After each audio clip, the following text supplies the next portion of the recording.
Hello guys, another day, another vlog.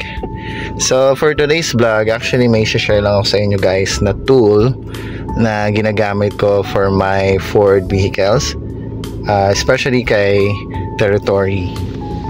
Yung Territory ko si Tambay 1. Although nandito tayo ngayon kay Ranger or kay Tambay 2, wala kasi si Tambay 1 eh. Nasa ibang lugar, nakikitambay sa ibang lugar. Ayun. So dito muna i-share ko sa inyo yung tool na ginagamit ko para makita kung healthy pa ba yung mga battery natin or battery ng vehicle ko, especially for Ford Territory. I think maraming makaka-relate dito sa mga gumagamit or Ford Territory users. So ito yung sinasabi kong tools.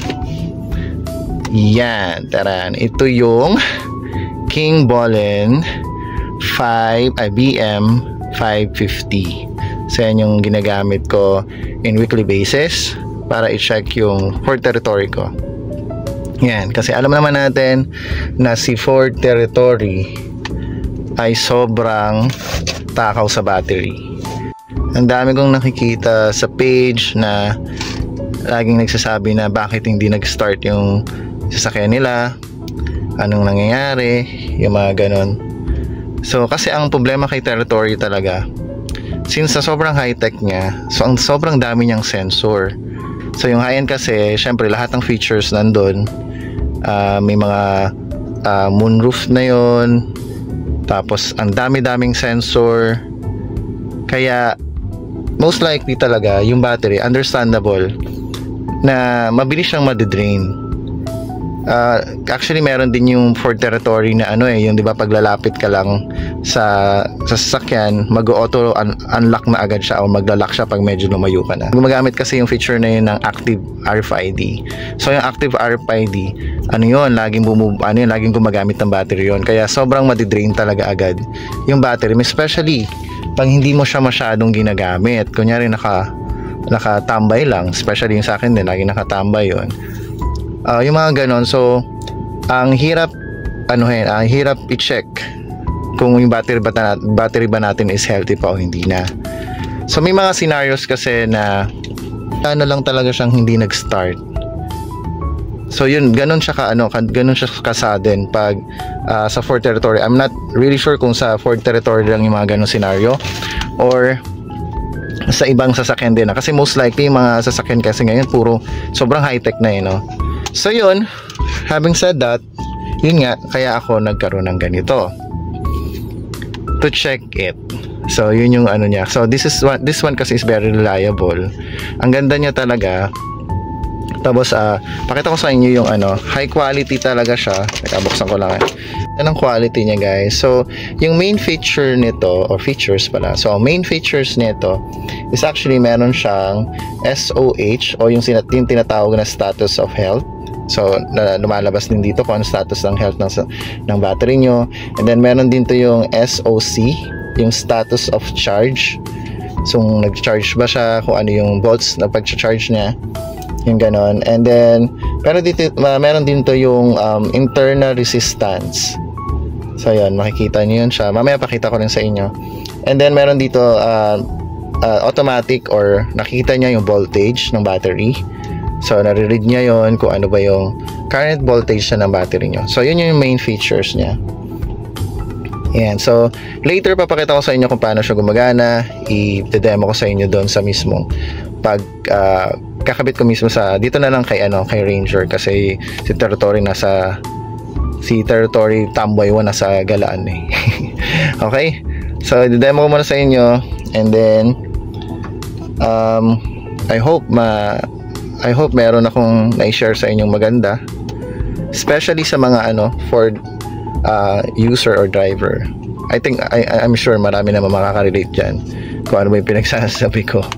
Okay, so pakita ko sa inyo, baba lang ako, and then pakita ko sa inyo kung paano siya gamitin. Ito na guys, try na natin itong device na to. So pakita ko sa inyo kung paano siya gumagana. So very simple lang naman. Diba sabi ko kanina, actually kahit baligtad gagana yan, pero syempre since may color coding na rin naman, sundin na lang natin siya. So syempre pag red, positive. So dito siya. Yan. Ano mo lang naman siya dyan. Kahit dyan lang sa may tornilyo. And then itong black syempre sa negative side. So dito mo nang lagay. Kahit dito lang din.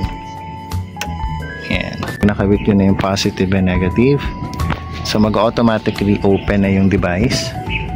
And so yung default nito is 12 volts. Ayan. So pwede natin siyang i-change.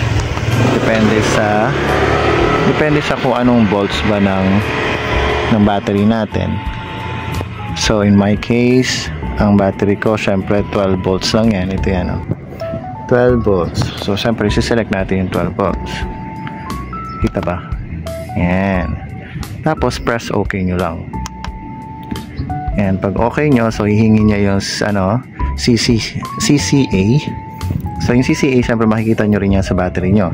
So dito, so CCA, ayan. So yung battery ko is 750. Ayan, so select lang natin. Select natin yung 750.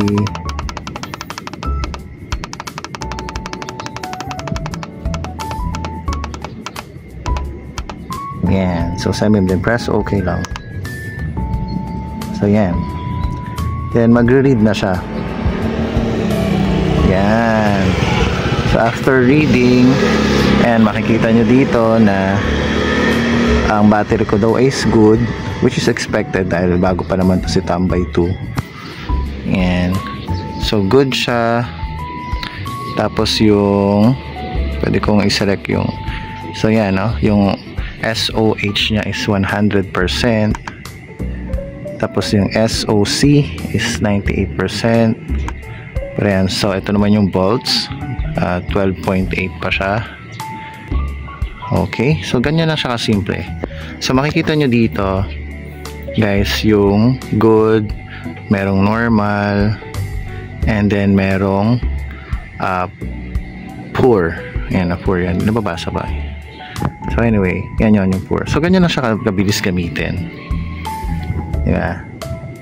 So yun lang guys ang masishare ko sa inyo. So ito yung aking ginagamit every week. So this is highly recommended for lahat ng users or driver na merong Ford territory. Actually yun yung purpose ito, kaya ako meron nito. Pero dito kay Ranger, I don't know yet kasi since na bago lang naman to. Pero eventually syempre after ng pag yung mga battery nyo, yung sasakyan nyo nasa 2 years na, so doon na kayo mag-start kasi hirap naman na ma-drain yung battery mo sa daan, diba? Like yung nakwento ko sa inyo kanina. So ayun lang guys, kung gusto nyo nitong device na to, iiwan ko yung link dyan sa comment or sa caption ko o sa description, nandyan siya. Okay? So ayun lang guys, thank you for watching. Bye.